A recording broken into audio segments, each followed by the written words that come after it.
etmişsən İsmiha. Uşağın atası sən deyilsən.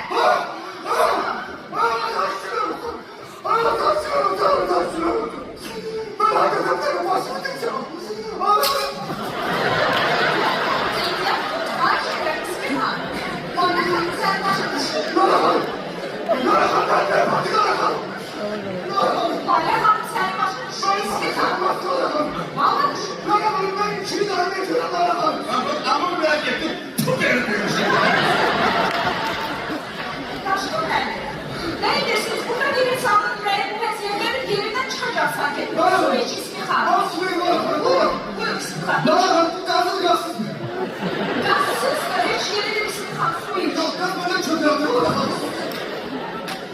Artık hiç de yaratmayacağım.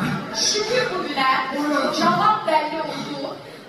İsmiha, sakitleş. Rahatça git eve. Artık bütün kurbanlarını da kesebilirsin. Anasını da kesin kurbanlar. Hamısı arınlıkta, hamısı değil. Bakın bu. Bunlar nasıl senin? Yok ben bakacağım ya. Bu uşağın bunu gördüm. Hayır, böyle çıkıp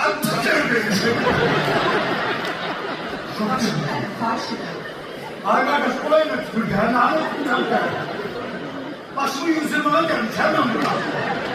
Ne düşün be kardeşim öyle.